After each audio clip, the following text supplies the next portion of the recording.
Bonjour, Karine Gandon, conseillère en immobilier au sein du groupe C2I sur le secteur de Salon-de-Provence et de ses environs.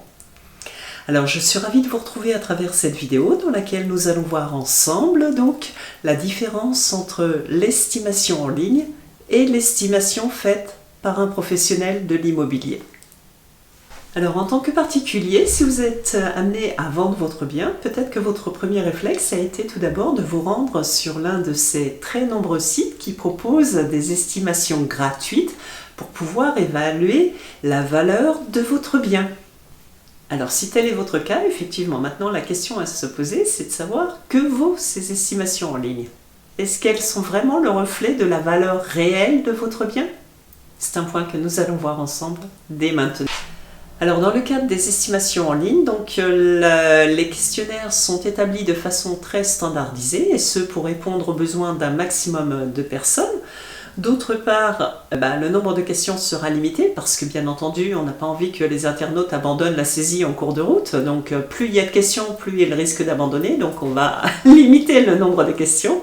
On va aussi éviter de rentrer trop dans le technique parce que sans quoi le questionnaire risque de ne pas être compréhensible et puis ça peut décourager aussi certaines personnes de rentrer trop dans les détails techniques et de ce fait, ils pourraient ne pas aller jusqu'au bout du questionnaire. Donc on va limiter un petit peu tout ça. Donc on voit bien que l'estimation en ligne, quelque part, ça a des limites.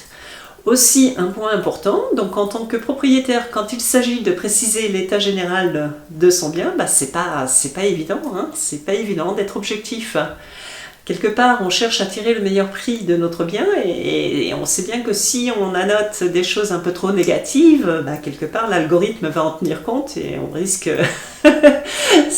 d'avoir un impact direct sur le prix du bien. Donc voilà, c'est pas toujours évident d'être véritablement impartial à ce sujet.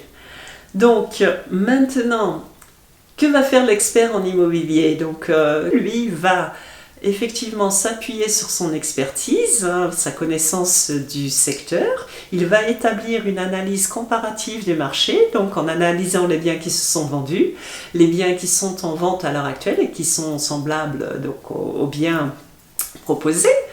Et également, il va tenir compte donc, des caractéristiques du bien, des tendances du marché et tout ça pour essayer de proposer donc, une fourchette de prix donc, qui sera effectivement plus en adéquation avec les prix du marché et donc de ce fait, le bien aura plus de chances d'être vendu dans les meilleures conditions et dans les meilleurs délais. Donc si vous souhaitez vous aussi faire appel à un professionnel de l'immobilier parce que vous avez un projet de vente et que vous souhaitez donc avoir un avis de valeur sur votre bien, alors à ce moment-là, n'hésitez pas, contactez-moi dès à présent au 07 82 51 95 96. Voilà, je vous dis à bientôt pour une prochaine vidéo. Au revoir.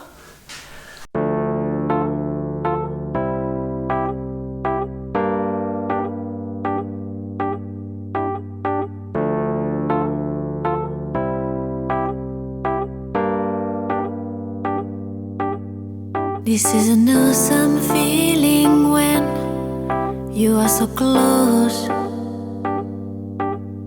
The emptiness just flies away. You console all. If we could stop the time right now, we feel the night is upon us. We fall in you.